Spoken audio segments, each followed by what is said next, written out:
Well, hello and good evening, and thank you all for coming. As you just heard there, this is a new season of In Conversation, and I'm pleased to say that our last season of In Conversation raised some £7,500 for the Kent Opportunities Fund. So thank you all for your contributions. I can tell you it does make a lot of difference to quite a lot of our students. Well, tonight's guest, for many of us, became a symbol of man's inhumanity to man, trying to secure the release of 4 hostages as an emissary from the Archbishop of Canterbury. Terry Waite was, as we all know, himself kidnapped and held hostage from 1987 to 1991. He spent 1,763 days in captivity in Beirut, never knowing whether he might be freed, whether he might be abused, whether he might be killed. We'll explore Terry's thoughts on his personal experiences in a moment, how those experiences changed his life, and what we might all learn from them. And also, in his latest book, Solitude. Obviously, in his case, it was enforced solitude, but he tells some other stories about, I suppose, how one can get some kind of solace from solitude.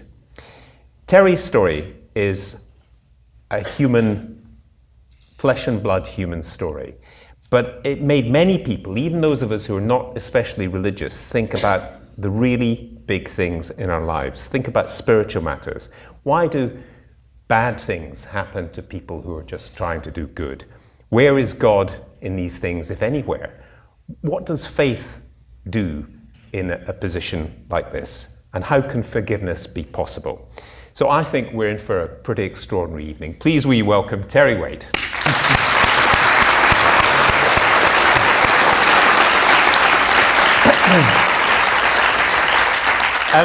Terry, let's start a little bit about you and your background. You're a northerner, yes? I'm a northerner. Oh, a northerner, yes, yes indeed. I'm from the far north in Scotland. I barely speak English as a second language. Yes, I'm a northerner. I was born in Cheshire. You're born in Cheshire.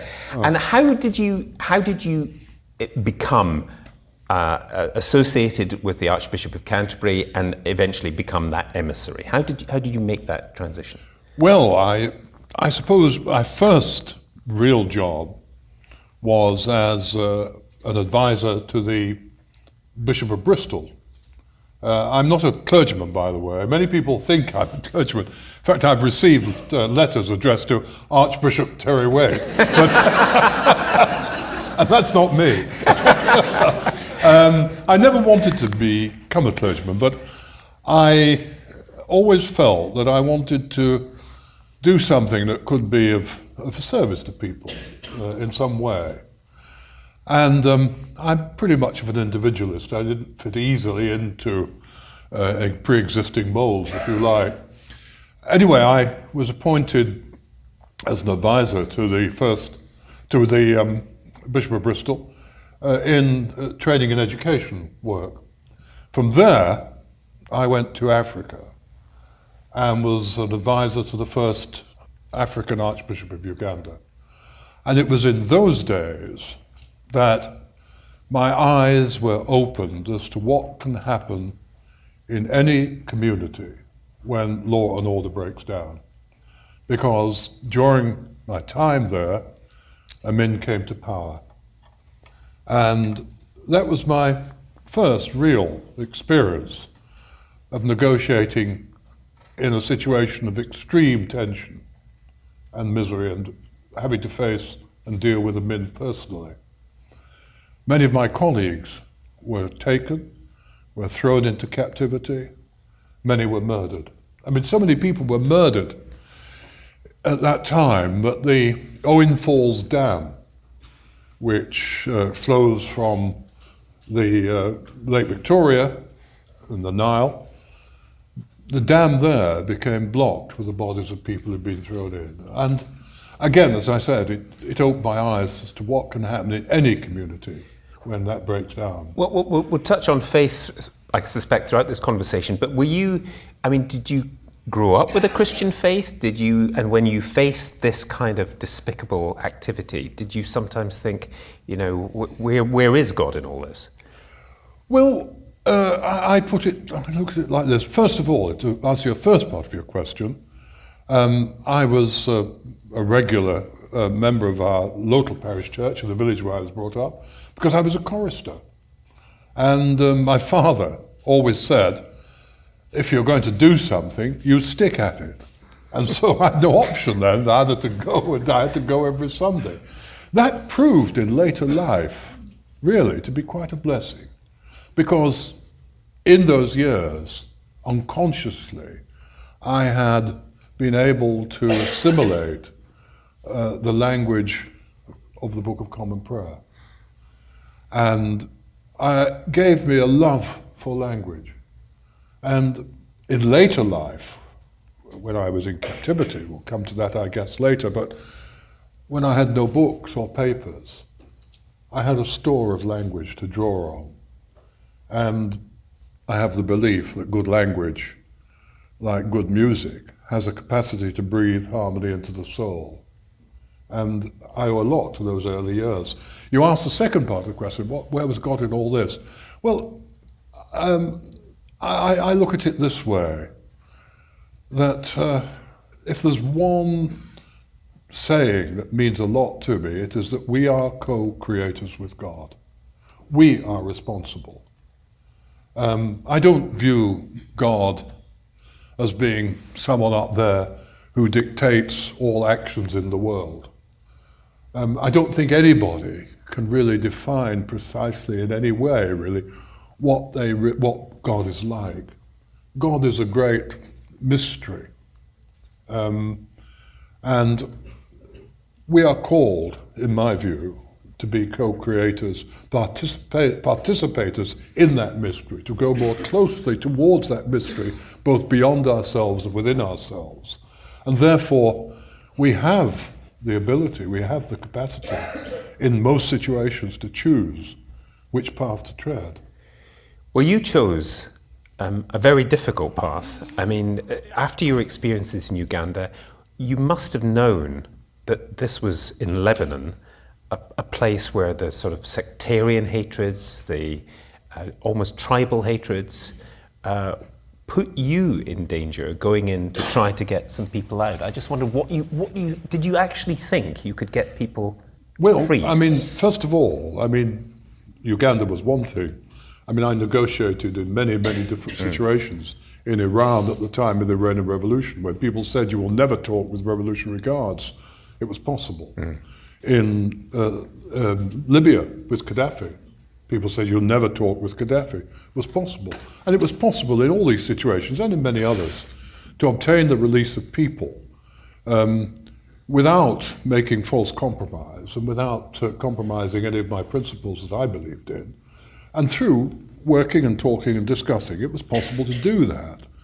Now, when you come to Uganda, to Lebanon, the situation there was extremely complicated. And I was captured as a result of political duplicity. I was able to establish contact with the kidnappers of the Western hostages and was able to make some progress in those negotiations. A couple of hostages were released, Ben Weir and Martin Jenko, both clergymen as it happens. I went back at a time when I had been compromised because it was wrongly assumed by the captors of the hostages that I was an agent of the American government, which I wasn't. And I had to make a big decision as to whether or not to go back. And I felt that I had to go back. But sorry to interrupt there, but in terms of being an agent of the American government, did that make you, in their eyes, more valuable because somebody might pay to get you out? Did you suspect that was part of their motive? Payment was never an issue for Hezbollah, never. They never sought payment for any hostages. What they did when I got back, they said that I could go and see a hostage who was ill and about to die. Now, I think it's very important to recognize that I'm not full of altruistic motive. I don't think the people are. I think when you do something for other people, consciously or unconsciously, you're doing something for yourself. And in that case, I went back because I felt this, that if that man is telling me the truth, that if that hostage dies and I've had the opportunity to see him and I've not taken it, I'm going to have to live with my conscience for the rest of my life. There's a personal motive. So I went back, was captured. And for the first year, was subject to quite a rigorous interrogation. Well, but just on that first day when you were captured, I mean, what was going through your mind? Did you think, oh, they're just messing about, that this can't last, or did you actually realize you were in very, very big trouble? Well, first of all, I was in an underground cell, which was tiled, in which I couldn't stand up straight. It was as small as that. It was one of 3 or 4 cells, beneath a car park, which in turn was beneath a large apartment building. I felt this. I felt a couple of things. I felt anger, because I was angry. I was angry with myself for taking such a risk. I was angry with my captors for breaking their trust. And secondly, I said to myself 3 things, and I'm not sure where these 3 points came from. I said, no regrets. Don't regret. Because if you do, you're going to be demoralized. So stick by what you've done, stand by it, don't regret it. No self-pity. Don't feel sorry for yourself. There are hundreds of people in worse situations than you are. So if you allow yourself to feel self-pity, again, you'll be demoralized. And no over-sentimentality.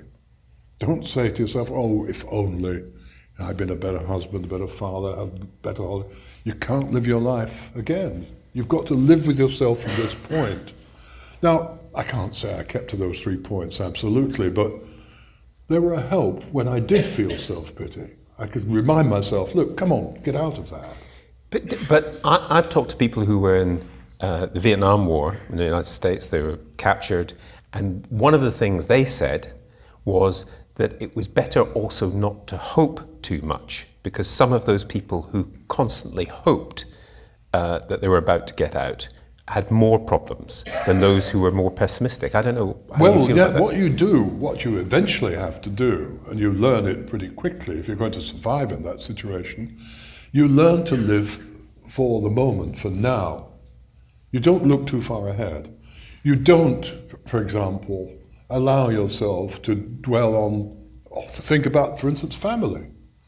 Because if you do, you worry yourself to death. You consciously put family to the back of your mind. And somehow you begin to learn to live in the moment. For example, I said to myself, well, look, you've spent many years of your life traveling and visiting many, many different parts of the world. All that stopped now, because I was in a confined space, chained to the wall, no books or papers, no natural light for most of the time. Well, no natural light for the whole of the time, sometimes electric light, sometimes a candle. 1 visit to a bathroom a day, sleeping on the floor. And that went on for 5 years. And so in that type of situation, all you have is what you have here. And I said, now, this is an opportunity. It's an opportunity to take an inner journey, to get to know yourself better. Almost a form of self-analysis, if you like. Now, the problem with that is that when you do that, if you do it as honestly as you can, you discover that you are a mixture of light and dark, good and evil, whatever. Mm-hmm. And if you allow yourself to overdwell on the dark side, which you will inevitably find, you can fall into depression. And somehow you have to remind yourself, look, you're just a normal human being like everybody else. try and work for a little more harmony within. And that's the point, you see, where language and poetry and what have you, that's where it came into its own for me. Well, on that point, I was trying to figure how best to express some of the things that were going through your head. There's a poem, Footsteps in the Corridor. Could you read a bit of that? Because that was... Well, this is a book about, this is a poem about torture. And the situation is that I'm in my cell. I'm feeling vulnerable, obviously. They came at night, footsteps in the corridor, a key turning as fear grips my stomach. I lie still on the floor, blindfolded, sheltering beneath my thin blanket, seeking protection, seeking what scrap of security I may find. Sit! The command echoes round the cell like a shot from a pistol. Chains tug at my limbs as I struggle to obey. My wrists and feet are seized as locks are removed. Stand! I stumble to my feet. What is happening? Why at this hour do they come? Can this be release? Do I stand on the brink of freedom? My arms are gripped as we move out of the cell into the unknown. There are many in the room. I hear laughter, words uttered in a half whisper, words I cannot understand. Sit! I crouch and sit. Sleep! I lie on my back. The room falls silent. What you say? Now I understand. Another interrogation, another bout of questioning, another seeking for answers I cannot give. What you say? The voice is louder, insistent. Nothing, I reply. Nothing. Something lands on my face, a pillow perhaps. I struggle to breathe as the pillow is held down. What you say? Someone holds my legs. Now my fear increases. The room falls silent. Suddenly a searing pain convulses my body. My feet are burning as blow after blow is struck with cable. What you say? What you say? I cry into the covering. Oh God, let this pain cease. What manner of person can so treat another human being to such indignity and pain? Stand! I cannot. Arms lift me to my feet and drag me back into chains, back into the night, back into a living death. And when people say to me, for example, as they sometimes say, well, and that has been said by people in prominent positions, for example, waterboarding isn't torture. All I can say is, well, try it yourself. See. I mean, torture is futile. And as soon as anyone who engages in torture has immediately lost the moral high ground. Let me ask you the question that you pose in that poem. What manner of person can do this? I mean, what did you make of them? I used to wonder, this chap who did this, and I thought he goes home to his family, he probably wouldn't distinguish him from any other human being. And what I think happens, and does happen of course, is that you get into a group, the group has its own norms and standards, and you follow those norms and standards, and you can get away with. There have been experiments done in this field of students who've been told to press a button and increase the electricity charge on other students. And they've done it even though they've known. We don't do that here at the university. Although, you never know. But people do fall in with the standards. It takes a great deal of individuality, if you like, to stand apart from the herd, to move away from that. Do you, now, looking back, put it another way, how easy was the process of forgiveness? Tell us a bit about that. Well, I think forgiveness is possible if you can understand why people behave as they behave. Now, with my guards, I never would let them off the hook. I'd say, does it not say in the Quran, you mustn't steal? So, oh no, you mustn't steal. I said, you steal my life. You steal me from my family. What do you make about that? So they said, we better go and ask the chief about that. So they went away. They came back a couple of weeks. I said, what did the chief say? He said, the chief said, we mustn't talk to you anymore. So I got no further with that one. But let me look at it this way. I did not agree with what they did, and I would always tell them that. But I could understand why they did it. Because they'd been brought up in a situation where they'd been the bottom of the pile, economically, religiously, socially, culturally, in every way. This is the Shia community in Lebanon. And so I could understand why they felt we must fight for our rights. And, it takes a young person who is highly impressionable, falls under the spell of a charismatic leader, and once they're in the group, there's no way out for them. I mean, I give an example of that. That's not just in the Middle East, one might say. No, not at all. Not at all. Closer to home. It's universal, isn't it? Closer to home. I mean, there's one example of when the name of John McCarthy, Brian Keenan, will be well known. They were kept together for a long time. But while they were together, the food they got became very bad. They complained about it. And nothing was done. And eventually the head man came to see them. And he said, well, what is it you're getting? I told him. He said, oh, that's wrong. And he looked into it. And he discovered it was the old trick. The guard on duty had been given money to buy food. Of course, he pocketed half, used the other half on food. So they took the guard outside and they shot him. Because they said, if you cheat us in matters of that kind, someone has to give a bribe and you give them the whole organisation away. Now, that just illustrates the point. Once these young people who've been persuaded by a charismatic leader to join a group, this is true not only in Lebanon, it's true in Ireland, it's true all over. Once they're in, there's no way out, or a very difficult way out. Although there is their own code of honour, if you could call it that. Very much, yes, very much so. But you ask about forgiveness. Well, I've puzzled myself about this and how I myself, as a very ordinary person, and others as ordinary people, can do anything to bring about a little peace in the world. And I came up with a very, very naive, simple answer to that. I thought if only people who've had differences with them between each other could sit down, face each other, agree to put the past in the past, and build a new future together, at least we'd have the basis for political settlement. In other words, one saying, there could be no political settlement until there's trust between people on the ground. Now I said, it's all very well me saying that at an interview like this or anywhere else. You better do something about it yourself.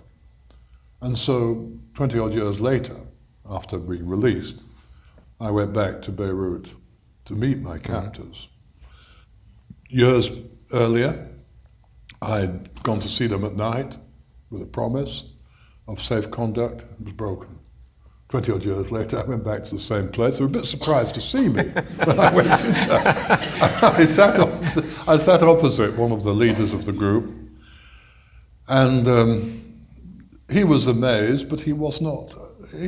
Well, I won't say what he said. It doesn't matter what he said. Anyway, I said to him, I said, look, you've been through difficult times. I've been through difficult times.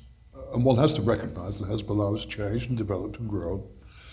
I said, can we not put that in the past and try and take something creative from it?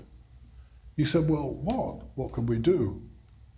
I said, I've just come back from the Syrian border. I've seen people there, refugees there, who've lost everything, who are cold, who are hungry, who are fleeing for their lives as a result of warfare. Can at least you let me have heating oil for them? I said, yeah, we'll do it. Now that's a small, small gesture. I know it's not going to change political circumstances dramatically. But if, let us say, several thousand people from Israel, and several thousand people in the occupied territories had an opportunity to meet together in that way, you begin to have the basis of a political settlement. And when anybody said there's nothing that ordinary people can do to bring about peace, I don't believe it. I believe there are things that can be done. Not easy, very difficult, but possible. Now, I know there'll be people in the audience with a lot of questions. I've already got some that have been emailed, but before we get to that, bring the lights up a bit. I just wanted to talk a little bit about solitude, which is, I think your book's not quite out yet. It's coming out this week. It came out yesterday. It came out yesterday. And, yes. Okay. Yeah. Well, I have been lucky enough to read it. We've got it here tonight. We've got Out of the Silence, from which I quoted. Right, and you'll be signing copies of it. Yeah. But in terms of solitude, I mean, these are all very different stories. I was really struck by, first of all, your empathy with people who have chosen solitude. You did not choose what happened to you, fairly obviously. What struck you about these people? I mean, some of them are pretty awkward characters, to be quite...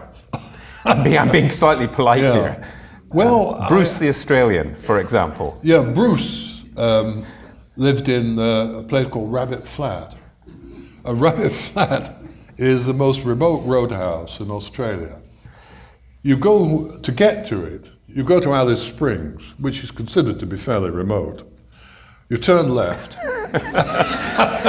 you travel for 400 miles, and there's Bruce and his wife Jackie in a roadhouse. And they've lived there for years, just depending on passing trade to sell them beer or something, and put up a tent for the night, and then go on, because there's a mine another several hundred miles down the track. He just found that was the life for him. You know, he was a highly individualistic character, and he was a great man. I really liked talking with Bruce and meeting with him. Did you form? I mean, it was solitude, although he had a partner, he had a wife. Yeah. But did you form any views as to why some people choose this? They don't just fit in because I was struck by a couple of things. One is they were quite interesting, but sometimes quite difficult characters. And the second thing I wondered was whether loneliness is obviously different from solitude. They had what they wanted, whereas we, as you well know, have loneliness is a problem in urban areas, perhaps even a greater Very problem much so. in urban No, areas. I think there was a big difference between loneliness and solitude. I think Bruce chose it because he was an exceptional character. He just didn't fit in easily. He was controversial, he spoke his mind, he upset people. You didn't censor that in the book. I'm not going to explain exactly how he upsets people, but he does say some things that are fairly, well, odd. Fairly odd, yes, he does. He does say some fairly odd things. But he just didn't fit into a city. He said, I can't stand city life. I just can't stand that. And of course, he was the one then who just found his niche and found his own place. Another person, quite different, was the wife of a cattle rancher who'd never been into town for 10 years and just was had this love of the natural environment and the peace and the beauty of a natural environment and revelled in that and loved it. But you often find too that people who've been able to find themselves in solitude, but one of the reasons that it's difficult, I think, for a lot of people is that you have to come to terms with yourself. You have to be able to know yourself. There's no diversions. You know, there are times when you are forced to be introspective, and you're forced to, in that situation, to come to terms with yourself and to come to terms with the environment around you and discover the beauty around you. And she discovered that. And you often find people that have done that, when you do meet them, are really good companions. Because one other thought that I had when I was reading this, and also reflecting on your life, was we live in such an overstimulated society where it used to be that you could go on a train or a plane and it would be relatively quiet, and now you stimulate yourself by listening to music or whatever it is, or watching a movie or whatever. People do not choose to be bored, and yet boredom is actually quite a creative impulse, or part of a creative impulse. Very much. It can stimulate creativity, all sorts of creativity. I mean, talking about this overstimulation, I mean, Bruce and his wife Jackie, I mean, they live way out in this remote location, and of course there was no real means of communication apart from the radio, which didn't always work. I mean, he tells a marvellous story, if I can tell it. Can I tell it? It's a great story. his wife was expecting, and Bruce had to set to. He tried to get on the radio to get the flying doctor, and of course couldn't get through. No matter how hard he tried, he couldn't get through. By that time, the waters had broken. And he said, I put the kettle on for hot water, but I didn't know why. It's just something I've been told to do. So I put the kettle on for hot water. And then he said, okay, I got the baby out, and I was just about to sit back, and he looked, he said, and these are his words, excuse the language, he said, Christ, here comes another bugger.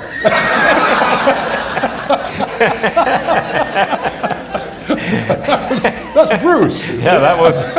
And there were two, he twins, and he delivered them successfully. And he was thankful there wasn't a third. That's exactly the third. He said next day the flying doctor came in, and the matron got off the plane. He said, all bust and bustle. And gave him a big hug. He said, well done, Brucey, well done. But I mean, that's sort of character. Well, a lot of them, and the other thing is how self-sufficient they all are. They just, Yeah. it's not just about entertainment. They do everything, including deliver their own children. But Something- then you see there is another very different example in there of a different type of solitude, or different types of solitude. I mean, for instance, George Blake, the defector, who I spy went to for see the in Moscow. Russians. The Russian spy. Who He escaped. worked with MI6.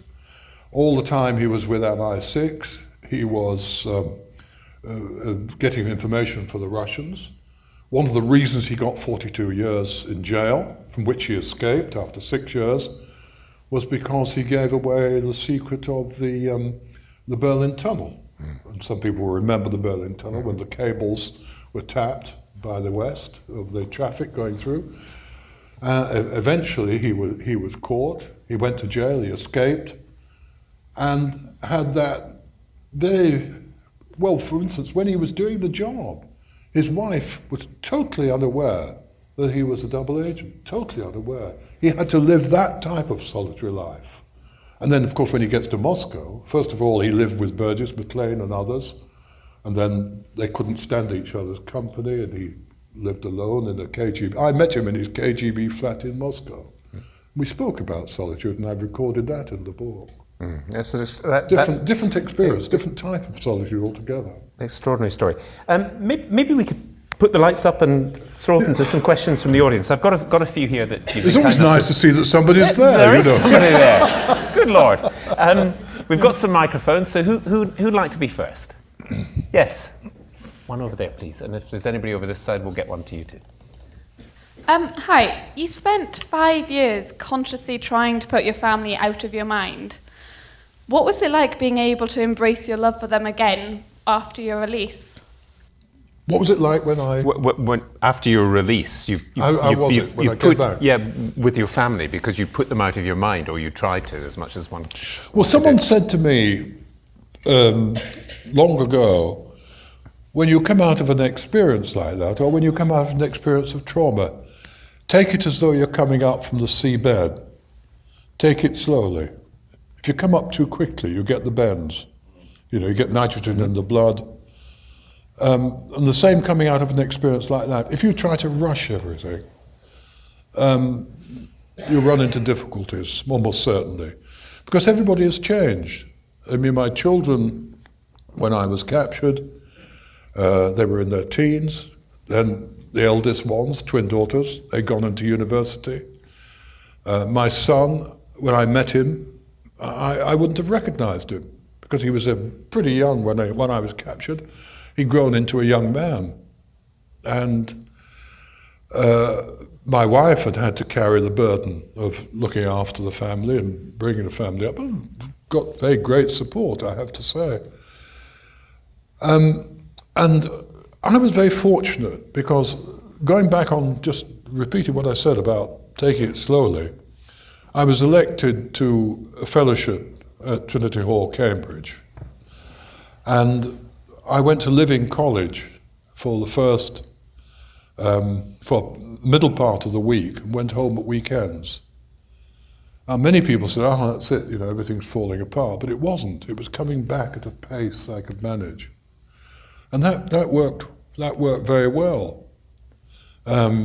in our situation.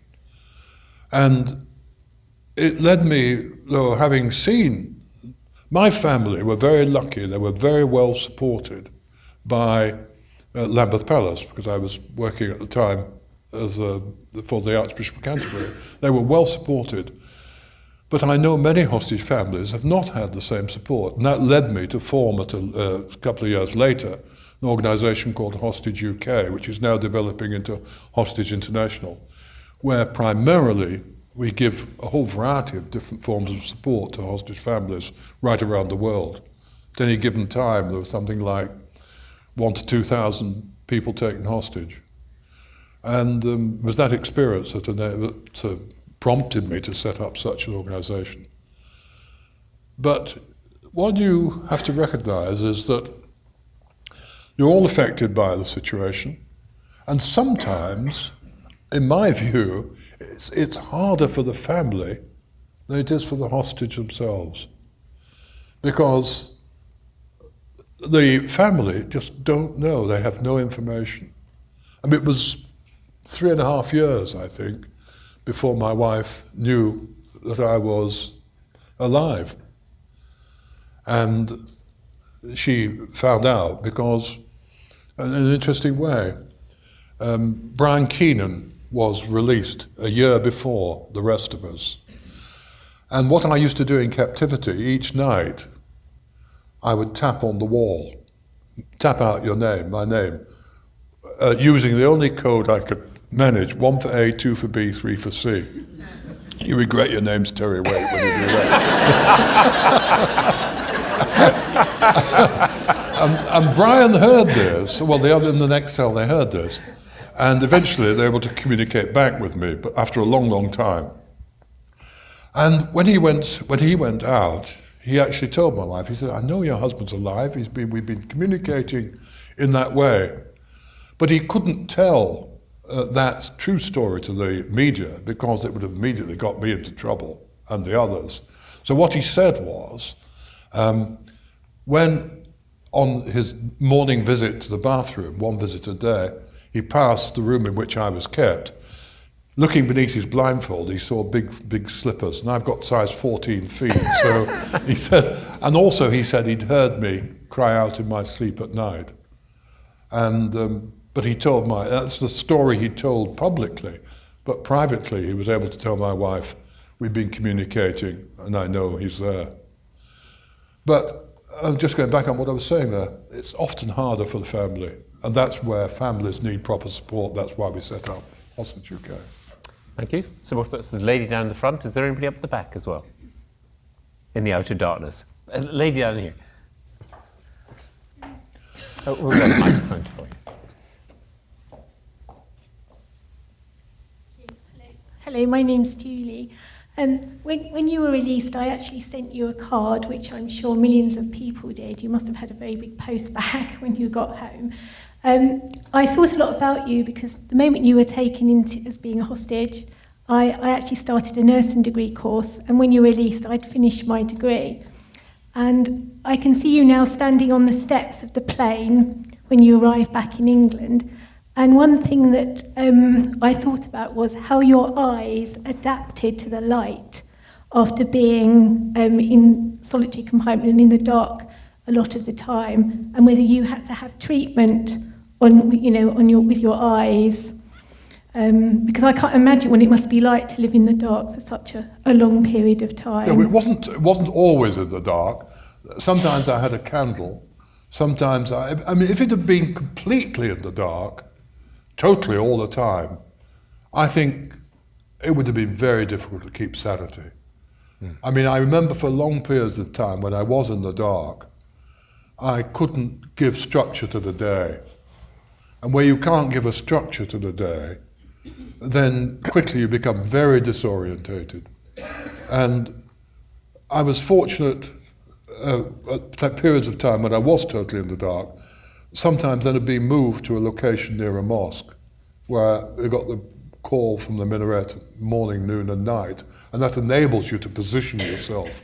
It's very important to do that, very important to have a structure when you're in that type of isolation. Just a point about the card, actually. Thank you for sending a card.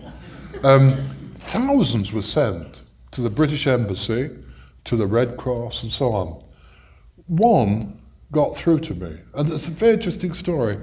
One day, a guard came into the cell, and he said, "I've got something for you," and he dropped a card by my side. Well, I was blindfolded. I never saw anybody in all those years. But when he went out, I removed the blindfold, picked up this card, and it was a picture of John Bunyan in prison. And Bunyan was sitting there with his own clothes at a table, writing pen and ink, looking out at the city of Bedford. I thought, lucky fellow, you know. You've got all the and then on the address side of the card, on the message side of the card, there was a message which said, words to the effect, "Don't give up, we're all thinking of you." And it was signed Joy Brodier. Now, someone I didn't know, and I looked at the address side, which had been obliterated, excepting for my name. But the address to which it had been sent had been obliterated, and I thought, I must remember that name, Joy Brodier, because I must find out where she sent that card, because I had no idea where I was, apart from being in Lebanon somewhere. Anyway, when I came out, I made a radio broadcast.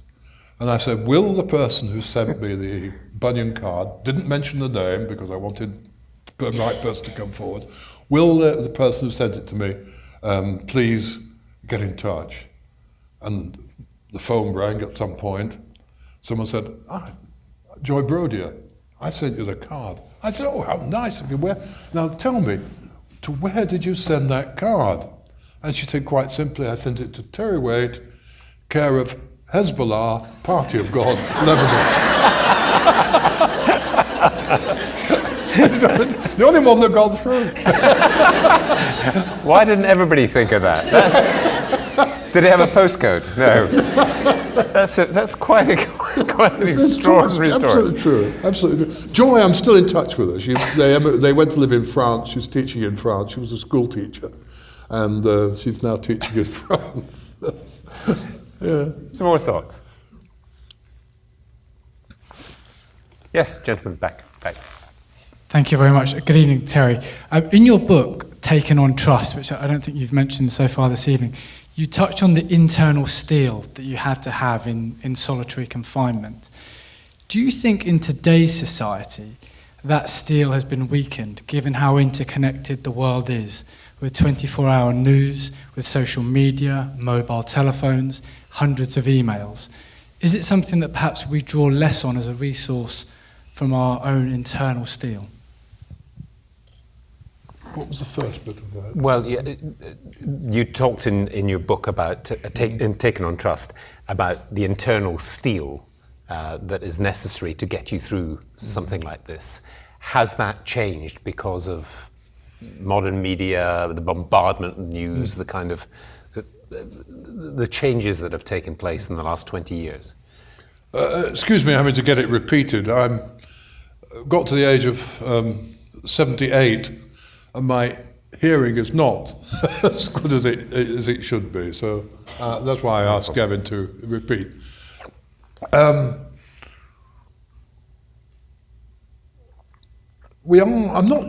not sure I've ever made myself the connection between the great amount of news that comes to us and the ability to develop inner resources.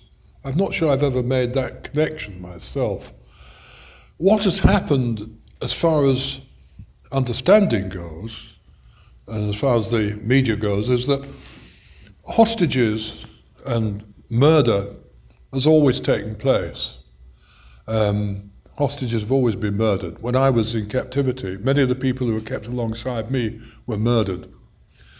The big difference today is that because of the speed of modern communication and the way in which modern communications have developed, that is so much more visible to so many more people. We can see, if you so wish, we can see these videos of beheadings and what have you. Whereas that was never seen in the past. It was reported, but didn't have the same impact on us. The question to whether or not we can develop inner resilience, I don't know. I don't make that connection because of the media, because of improved communication. How does one develop inner resilience? Is it a matter of temperament? Possibly partly. Determination, yes. Commitment, belief, combination of things, I think. Can I ask an up-to-date question as well, which is a question about how you view Islamic State, so-called Islamic State, and their kinds of terror, compared perhaps with your own experiences. Hezbollah, as you pointed out, came from very desperate circumstances, but they also wanted something politically. They wanted something on this earth. They were the party of God, or are the party of God, but they wanted something on this earth. Whereas ISIS or whatever one, Daesh, doesn't seem to want something on this earth that is likely to be achievable. It's not, in other words, it's not something that can be negotiated. Whereas with Hezbollah, whatever one might think of them, there was a path towards negotiation. I mean, am I making myself clear that there's a different kind of threat? Well, I think a couple of things, a couple of reflections on what you say. First of all, ISIS, or as you say, whatever you call them, they deliberately have put forward individuals who are clearly psychopathic individuals to engage in these terror acts in order to successfully terrorize people. They are horrific. I mean, I've had to watch myself professionally some of these beheadings on tape, and it is terrible. And the people who do that are clearly psychopathic individuals. The others behind them, some of them are people with a genuine, dare I say that, a genuine sense of grievance. And for this reason, that you look at the situation in the Middle East, and you see, if you look into history, that many of these countries were formed by the colonial powers who brought together people from disparate groups, ethnically, religiously, and so on, and formed them into a country, an artificial construct for them. They were kept together by strong central control, by a colonial power. Soon as that colonial power withdraws, it's replaced by a dictator. Would it be that all dictators were benevolent? They're not. Absolute power corrupts absolutely, said Acton, of course, and of course there's a truth in that. And so you do get corruption in these situations. But you get a genuine sense of grievance in these situations by people who look to their history and see what is taking place. They then you get the fractionalism in the countries, which is developing, and therefore they fall back on this. Some of them fall back on this idea that unity will be achieved by all agreeing together on one interpretation of Islam, using that as a binding, bonding force. Now, just looking at, I think we've made in our foreign policy, from this country and others, some fundamental mistakes in dealing with the problem out there. I said at the time of the invasion of Iraq, or when we were contemplating it, as many others said, remove a dictator who has held the people together by force, and you release forces you're not able to control. That has happened. The situation in Libya is dreadful now. Now, I negotiated with Gaddafi. I found him a very difficult man in many ways, but he was not totally unable to negotiate with him. He's removed, and what has happened? But do you see, people generally in Britain and West don't have much sympathy for politicians, but I just wonder, if you're a politician and you're faced with Gaddafi, as David Cameron was, and you have the possibility of a humanitarian catastrophe in Benghazi, Do you do something? I mean, we can't run 2 experiments on this. Do you do something, you end up toppling a dictator, and it's a terrible mess? Or do you do nothing, and it's another kind of terrible mess? I mean, it is very difficult, isn't it? Whoever is responsible for drawing these borders, Sykes-Picot, it is very difficult for complicated. them, It is isn't very difficult. But do we put enough effort into attempting to resolve these problems via diplomatic routes? No, I don't think we do. Do we talk enough? Do we really try and sit down with people and try and understand the background from which they've come and in which they're operating? Do we really try and understand some of the complexities of the problems they're facing? Okay, yes, you will always get crazy people. You will always get rogue states.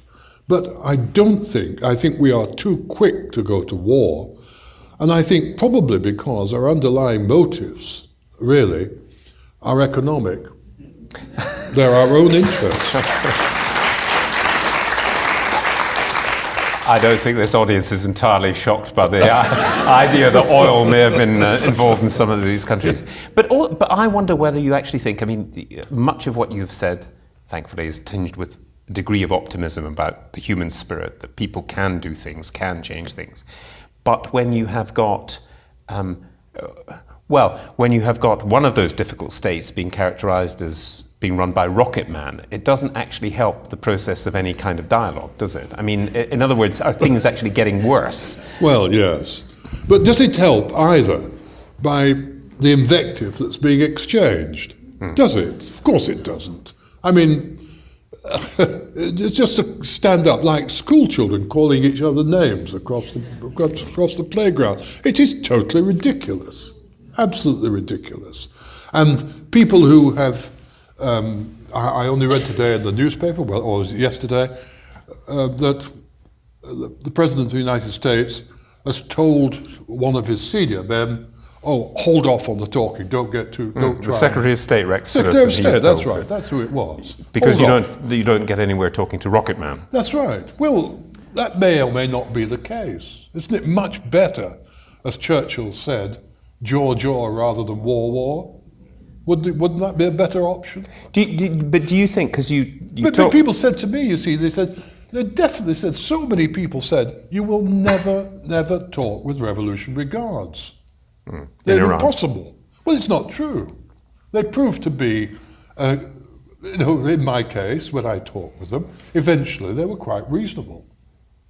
One was able to bring back people from Iran without payment, without false exchange. No, I'm not exceptional. If I can do that, goodness me, there are hundreds of people who are far more skilled and able than myself. And we just don't give. We're so quick to go to war, so quick to be aggressive in this day and age. So wrong in thinking that war is going to resolve the problems. It is not going to resolve the problems. It should be an absolute last resort, and it is not. But we're also very quick to demonize the other, the people we don't understand. Yes. And your life has been spent trying to understand, not necessarily from Uganda, which we touched on, to Hezbollah, to the Revolutionary Guards in Iran. And the only way to understand is to have contact, isn't it? Definitely. You've got to have contact with people, you've got to listen to people. More than anything else, listen to try what they say. They're not always right, of course they're not. You don't have to agree with everything, but you should listen. Do we listen? We come in with, really, sometimes, a Western arrogance, that we think we know best. Well, we have so many good things. I'm from the West. I believe in many things from our culture, but we don't have every answer by any means. I once talked with Senator George Mitchell, who was very strongly involved in the Northern Ireland peace process. Oh, yes. And I said, how did you do it? He said, I would go and listen to Ian Paisley for 3 or 4 hours, and then I go and listen to the IRA for 3 or 4 hours, and then I go back to Ian Paisley for 3 or 4 hours, and I kept this up for about 6 weeks. And finally, they had nothing more to say.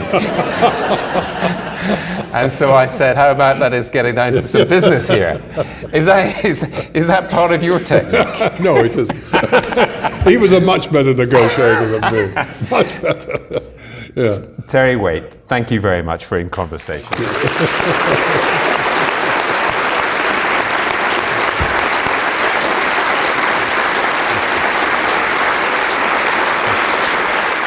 I did say it was going to be an extraordinary evening, and just one final thought, two final thoughts actually. Terry will be signing some books outside. Please come and join him. And secondly, there may be some people with shaking buckets on your way out. That's also for the Kent Opportunities Fund. Can I just say a quick word? I only quoted a bit from this book, Out of Sight. It came out last year. It's poetry and prose, which had its genesis in captivity, and it somehow deals with different aspects of life, not just captivity itself, but different aspects, and tries to at least make sense of some of them. So that's what it is. Thank you. Thank you very much. So thank you very much for watching. Just to remind you that In Conversation supports Kent Opportunity Fund, and if you want to learn more, please visit our webpage at www.kent.ac.uk/giving.